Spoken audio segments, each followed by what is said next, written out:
We are underneath in the deck.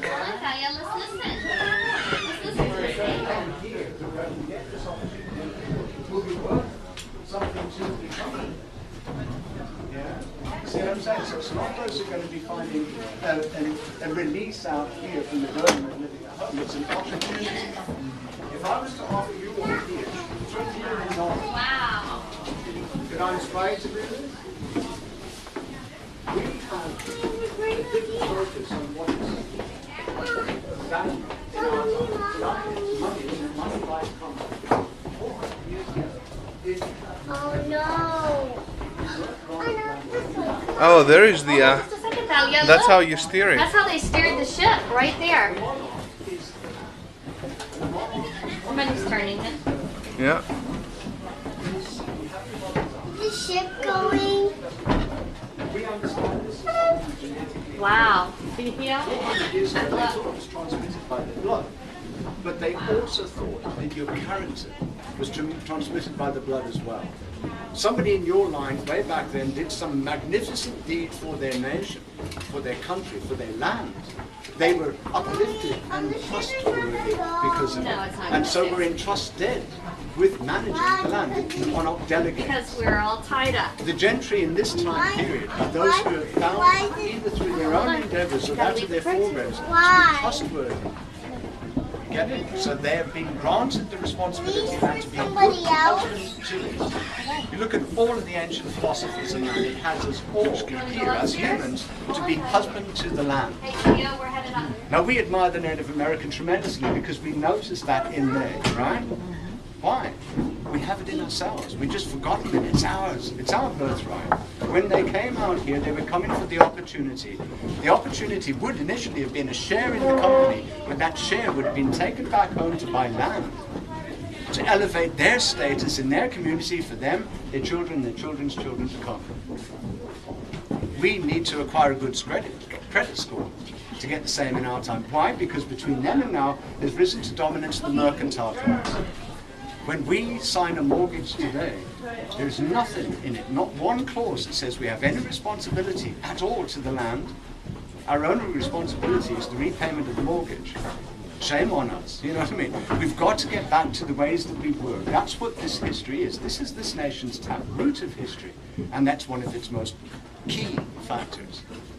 Trying to understand what would motivate them to come here was the same cause for us having come away from the land. When you start distributing the land willy-nilly with no obligation to be responsible to it in the same way, because it's understood in their day, they didn't bother to write it down. It's like the verbal agreements discussed in the court of law. Did you sign a letter? Do you know what I mean? And so because of that, we've come away from it. Finding these people gives us then an amazing opportunity to reawaken what must be rewoken in us. Otherwise we'll lose the whole damn thing. You know what I mean? And it won't just be because we poured sewage in the ground. There's in Jamestown, which is the very taproot of this nation, in every real sense, the United States of America does not exist at all if it's not for the survival of Jamestown. This would have remained Spanish Florida, with nothing derogatory here about the Spanish people at all, or Catholicism or any other such. It does take the English way for this nation to have arisen. My entitlement to even express these ideas right now without let a hindrance might have been lost to us if it were not for the survival of Jamestown. You think Galileo, as I was talking about just a moment ago, when he uses his telescope to see the universe as we now fully know it to be, a myriad dance of little balls of life out there, and we're one of it, you know what I mean? When he says so, his work's abandoned, he's placed under house arrest. How is that conducive to the free expression of an idea? It's not, is it? Now you look at that there whipstaff attached to the end of the tiller there that controls it. That is the step in technology and logic between having your hand on the tiller and your hand on the ship's wheel. Ship's wheel's not been invented yet. They'll come along with the Dutch about 60 years from now. The first English patent for the same is some 40 years later, 40 years before there's any adjustment that the English find to patent it. If that was today's technology, it would be like 2 weeks from now, and there'd be another version up on the market, and that competition would make it better and better and better. In that lot, we owe, again, the kernel of that to Jamestown survival. There's so much. This is, in every regard, the very taproot of this nation. Whichever way you look at it, there's a lesson to be learned. You take yourselves away from this, teach yourself an alternative version that is frankly not real, and you cut yourself out from your foundation. You are free people, right? Why are you free? Not because of your war for independence. You're independent because of your war for independence, where free British minds fought against their free British king for independence. You're equal in the court of law.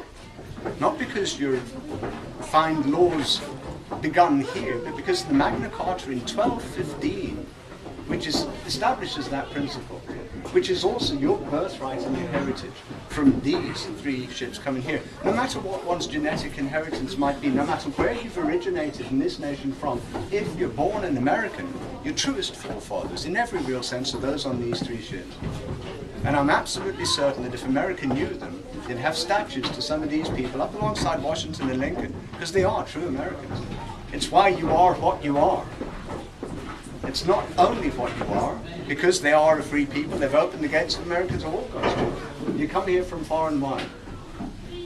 And that adds to this nation. You represent the world here. And it's quite amazing, isn't it? And that's your legacy from Jamestown. Say it again? I said it's quite wonderful. It is quite amazing. There's one last question for you here, if you've the time, and I could rabbit on till the cows come home, but what does the United States of America not have that every tribe and nation on the face of this planet did have 400 years ago? What does the United States of America not have? Now that's a strange question. America's got everything, right? I was finding myself I was interested by why Jamestown seems so necessary that it should survive. It seems the way that it survives are quite coincidental, if you know what I mean. What gave rise to the need for these coincidences? So I asked myself what America had. Well, that was a stupid question. So I reversed the question, what does the United States of America not have? And I found an amazing answer. It does not have a traditional enemy.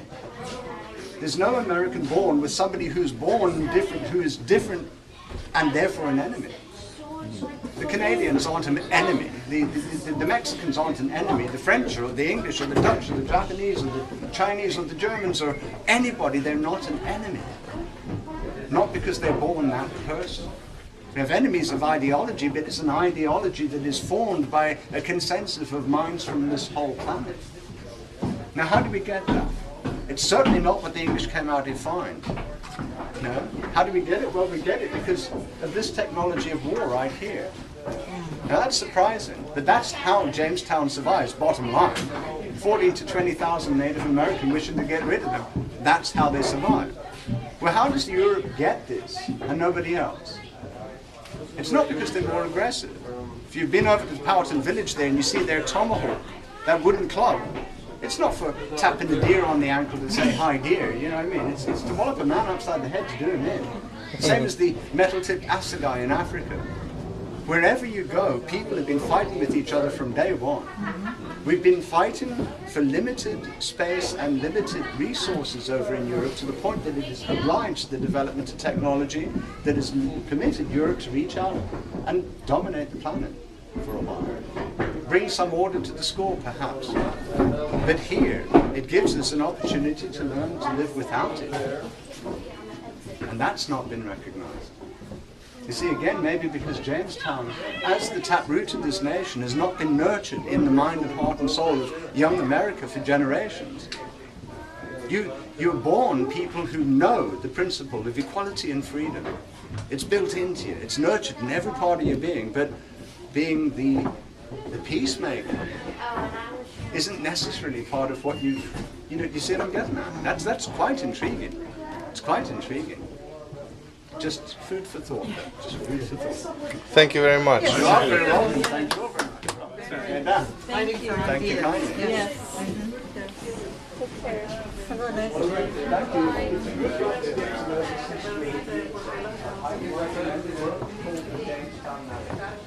Can you get tea?